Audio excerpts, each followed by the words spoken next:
Good morning dear students. कहना चाहते हैं कि उम्मीद है कि सभी लोग हेयर कंप्लीट कर रहे होंगे और जिसको भी चीज़ें समझ में नहीं आती होंगी वो पूछ रहे होंगे। ठीक है, हमने आपको पिछले भी वीडियो में या फिर क्लास में भी बताते रहते हैं कि कैसे आपको जो है वो नोट्स कंप्लीट करने हैं और वीडियो से कैसे नोट्स कंप्लीट करना है। वीडियो से नोट्स कंप्लीट करने का मतलब ये होता है कि आप क्या करें कि जो भी टॉपिक्स हम पढ़ा रहे हैं वीडियो में, मतलब वीडियो में हम मुश्किल से ज़्यादा 3 या 4 या 5 टॉपिक, ज़्यादा से ज़्यादा 5 टॉपिक्स को हम पढ़ाते हैं। तो ये 5 कोई ज़्यादा टॉपिक्स नहीं है कि आप अगर उसको अपने नोटबुक में, रफ नोटबुक में लिख रहे हैं तो सिर्फ और सिर्फ टॉपिक्स को लिख लें और जो जो मुश्किल जो जो उस टॉपिक्स को मतलब डिफाइन करती हैं चीज़ें उसको आप लोग लिख लें और एक बार सेम चीज़ को बुक में अपने पढ़ लें। इससे क्या होगा कि आप जैसे ही उस चीज़ को बुक में पढ़ेंगे तो वो चीज़ें आपको हमेशा के लिए याद हो जाएंगी।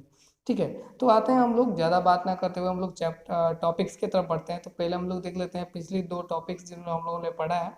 ठीक है, बहुत सारे लोगों को हो सकता है कि इसमें प्रॉब्लम हो। अब देखिए, पहला टॉपिक था how was Indigo cultivated. Indigo को कल्टीवेट करने के लिए 2 मुख्य तरीके अपनाए गए। पहला तरीका था नीज कल्टीवेशन और दूसरा था रयोती कल्टीवेशन। ठीक है, तो रो नीज कल्टीवेशन में क्या होता था कि नीज कल्टीवेशन एक ऐसा कल्टीवेशन था जिसमें कुछ लोगों को हायर किया जाता था और हायर करने के बाद उनको कुछ ज़मीन दी जाती थी और ज़मीन पे वो लोग अपना कल्टीवेशन करते थे, इंडिगो की कल्टीवेशन करते थे। ऐसे लोगों को नीज कल्टीवेटर कहा जाता था। और इसमें से कौन कौन से लोग आते थे?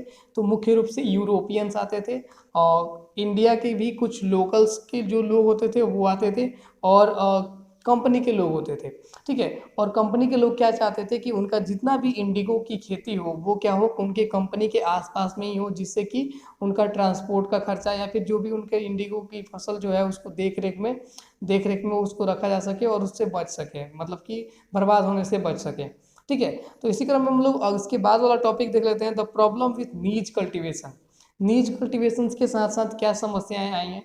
नीज कल्टीवेशन के साथ समस्याएं ये आई कि एक समय पे, उस समय जितने भी नीज के कल्टीवेटर्स थे वो 2 कल्टीवेशन करते थे, जैसे कि राइस कल्टीवेशन होता था और उसी समय पे नीज का कल्टीवेशन होता था। तो जो भी वहाँ के लोग थे उनको अपनी जीविका चलाने के लिए, मतलब कि वो लोग अपना घर चला सके, वो लोग अपना खुश रह सके, इसके लिए वो लोग क्या करते थे कि नीज कल्टीवेशन, राइस की भी कल्टीवेशन करते थे, जो कि उनके लिए ज़रूरी था क्योंकि उनको टैक्स भी पे करना होता था और उनको खुद भी खाने के लिए राइस कल्टीवेशन करने पड़ते थे। ठीक है, तो इसमें बहुत सारी समस्याएं आती थी यहाँ पे इंडिगो कल्टीवेशंस के लिए, क्योंकि जितने भी बैल थे जिससे कि खेती होती थी उस समय, तो वो लोग राइस के कल्टीवेशंस में उसको यूज करते थे और बाद में इसके कल्टीवेशंस के लिए इसको यूज करते थे। ठीक है, तो इन्होंने इसीलिए क्या किया गया था कि कंपनी ने क्या किया कि 3 मुख्य लोगों को, जो यूरोपियंस को चुना था और जैसे कि आप लोगों ने पढ़ा था अफ्रीका के कुछ स्लैब्स को बुलाया गया था, मतलब कि कुछ मजदूरों को वहाँ से पकड़ के लाया गया और यहाँ पे उन लोगों को रखा गया और उनसे खेती करवाई जाती थी। ठीक है, तो अगला देखते हैं आज का हमारा टॉपिक क्या है। आज का जो टॉपिक है वो इस चैप्टर का अंतिम टॉपिक है। बस एक ही टॉपिक बचा हुआ था तो हम लोगों ने सोचा कि इसको, वीडियो को ज़्यादा बड़ा ना किया जाए और तुरंत इसको ख़त्म करके हम लोग दूसरे टॉपिक्स पे चलते हैं, दूसरे चैप्टर्स पे चलते हैं।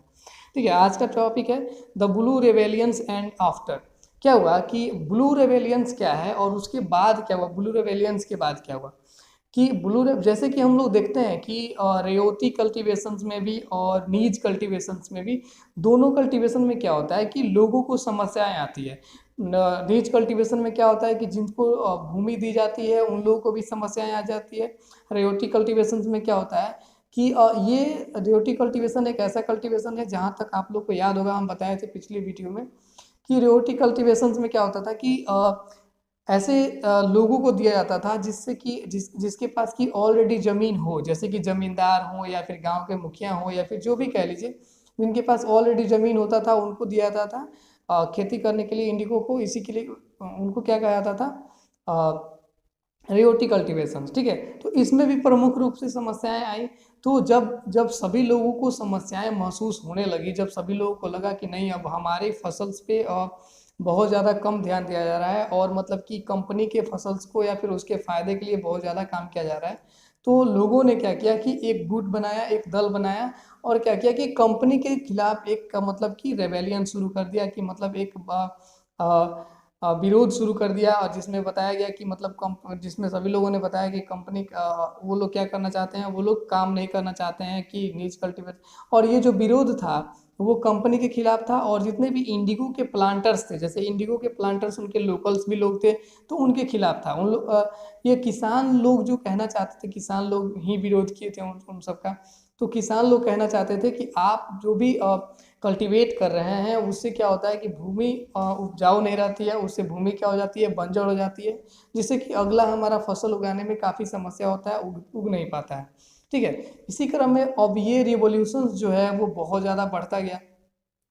जब ये रिवॉल्यूशन बहुत ज़्यादा बढ़ता गया तो कंपनी ने क्या किया कि जो भी उसके कल्टीवेटर्स थे, इंडिगो के कल्टीवेटर्स थे, उस पर इन लोगों ने क्या किया कि वो लगा दिया कि सैनिकों को लगा दिया कि इसकी देख रेख करते रहें। और जिससे कि देख रेख करने से क्या, अगर देख रेख नहीं करते तो कि जो भी होते थे गांव के किसान, वो क्या करते थे कि उनको पीटते थे, उनको मारते थे, और उनको समझाते थे पहले कि अगर नहीं समझ में आता तो उनको पीटते थे, और कभी कभी गाँव से उनको निकाल देते थे। ठीक है। तो ये एक बहुत बहुत ही हार्ड कदम उठाया था उन सभी लोगों ने। और ये मतलब इस कदम को उठाने के बाद जब गांधी जी को भी इसमें इंक्लूड किया गया था 1917 ईस्वी में, और उनको बोला गया था कि एक बार आ करके आप देखिए चंपारण में कि किस तरीके से इंडिगो के कल्टीवेटर्स जो हैं वो किसानों पे जुल्म कर रहे हैं। तो ठीक है, तो गांधी जी भी गए वहाँ पे, और वहाँ पे जा करके उन्होंने इंडिगो के कल्टीवेटर्स के खिलाफ चंपारण आंदोलन शुरू किया। ठीक है। तो इस तरीके से क्या हुआ कि कंपनी ने एक मतलब असाइनमेंट साइन की, एक मतलब बताया कि अब जो है मतलब हम लोग एक दूसरी पॉलिसी लाएंगे, और दूसरी पॉलिसी लाने के बाद मतलब जिसमें कि प्लांटर्स की भूमिका अलग होगी और किसानों की भूमिका अलग होगी। जो जहाँ पे खेती होगा वहाँ पे किसान जो हैं वो अपना फसल आसानी से उगा सकते हैं, और हम लोग भी अपना फसल अच्छा से उगा सकते हैं, जिससे कि थोड़ा बहुत दो लोगों को राहत मिला और उस पर विश्वास करना शुरू कर दिए। ठीक है। तो ये था आज का टॉपिक, और मतलब कि ये हमारा तीसरा चैप्टर जो है वो यहाँ कंप्लीट होता है। तो सभी लोग नोट बनाते रहेंगे, और वीडियो देखने के बाद अपना नाम जरूर कमेंट करेंगे, जिससे कि पता चल सके कि आप किन लोगों ने इस वीडियो को अंत तक देखा है। अंत तक देखने कहने का मतलब ये है कि आप जब तक पूरा वीडियो नहीं देखते हैं तब तक आपको शायद समझ में ना आए कि मतलब कि कौन कौन से टॉपिक्स पढ़ाए गए हैं, क्या क्या टॉपिक्स हैं, और इसीलिए आपको डाउट रह जाते हैं। और इसीलिए बहुत सारे लोग ये कहने के लिए मिलते हैं कि सर उनको एसएसटी समझ में नहीं आती है, उनको हिस्ट्री समझ में नहीं आती है। आप पढ़ोगे नहीं तो कैसे समझ में आएगा। Okay guys, see you in the next see you soon in the next videos.